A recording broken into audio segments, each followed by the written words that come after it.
During a recent nature walk, I saw this beautiful lime green colored creature. As I was appreciating its beauty, my daughter, who's 5 years old, asked me whether this was a butterfly. It sure seemed like a butterfly to her. It's beautiful and it has wings. I said to her that it could also be some kind of moth. I knew that butterflies usually rest with their wings closed, while moths rest with their wings open. After a quick Google search, we learned that we were looking at a Luna moth. This micro lesson is not about butterflies and moths, though that would be fun too. Instead, it is about how our brain taps into the pre-existing knowledge as it attempts to make sense of new incoming information.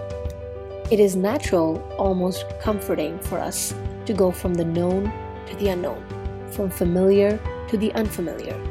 This is why both my daughter and I made our own assumptions about the mysterious green creature, based on our existing knowledge stored in our brains.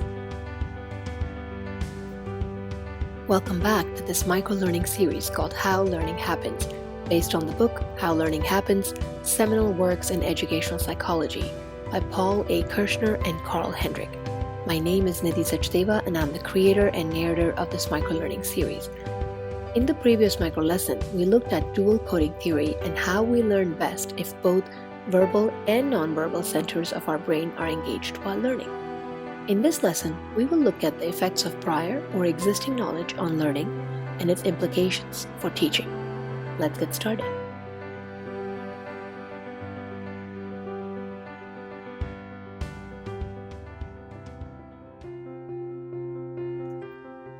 Back in 1960, David Ausubel, an American psychologist, introduced a concept called the advanced organizer. The idea behind the advanced organizer was to ensure that learners have the necessary basis for what they're supposed to learn, even when studying something new. Ausubel's advanced organizer offered a conceptual framework for learning new information. There are 3 phases in this framework. In phase 1, the teacher presents the organizer, during which they provide the context of learning. In this phase, the teacher is aware of and make use of the pre-existing knowledge their students possess that is relevant to the new content.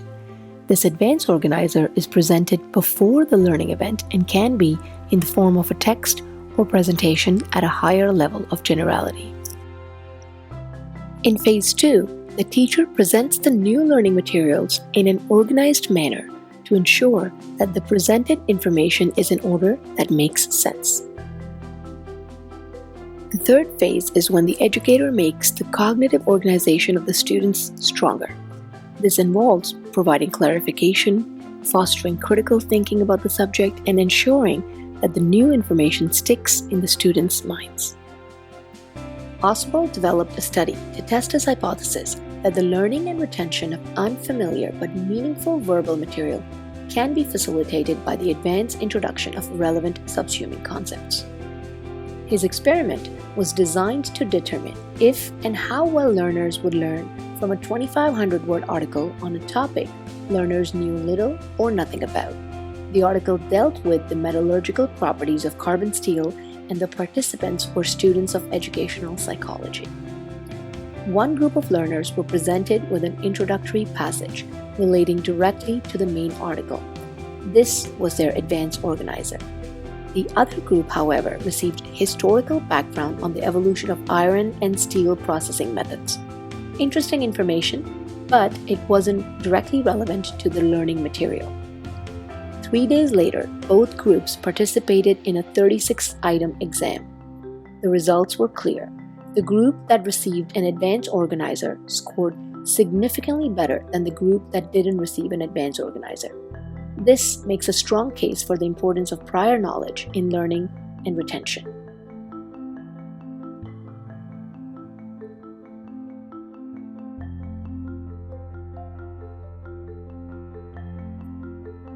Ausubel's subsumption theory holds that learning is a process in which new, to be learned information is related by learners to what is already present in their existing cognitive structures, that is, the schemata in their long-term memory. This is why it is extremely important for the learners to acquire a meaningful cognitive framework that allows new information to be organized, assimilated, and subsumed in what is already known.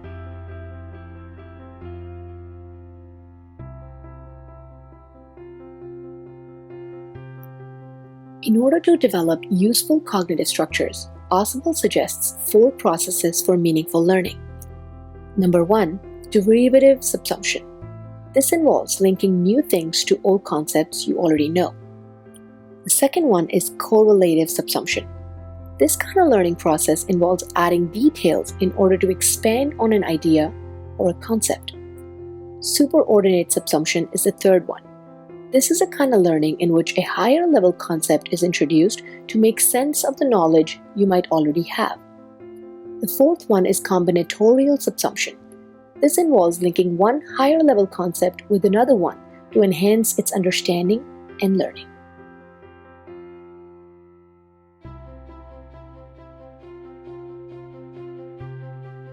In his subsumption theory, Ausubel has identified 4 main kinds of advanced organizers that can be used as instructional tools to achieve meaningful learning.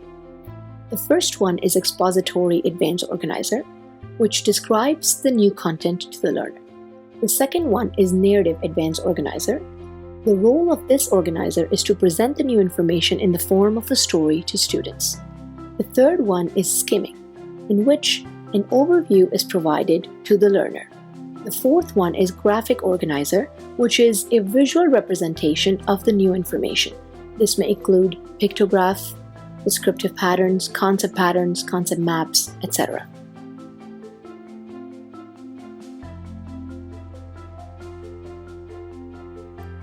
Research on prior knowledge and its effects on learning give us directions for how best to organize education. In order to create rich and coherent knowledge schemas, students must actively insert new information into existing knowledge structures. What can educators do to achieve this? Let's look at some practical strategies.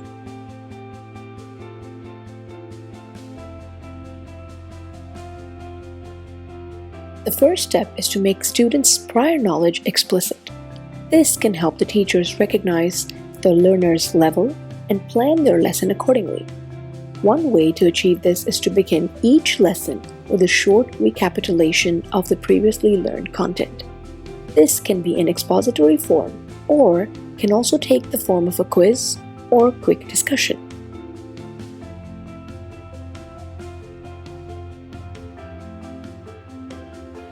Once you have an idea of what your learners already know, choose and present an advanced organizer based on your students' needs. If you find that students know very little about a subject, it is important to create prior knowledge by providing them with a meaningful cognitive framework in which they can place new knowledge.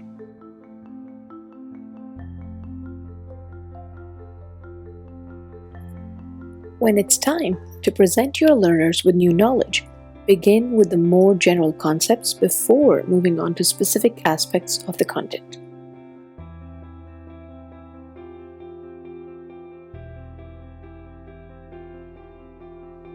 It is important to incorporate instructional materials that include both new and previously acquired information, whereby comparisons between old and new concepts can be established. This can enhance learning and retention.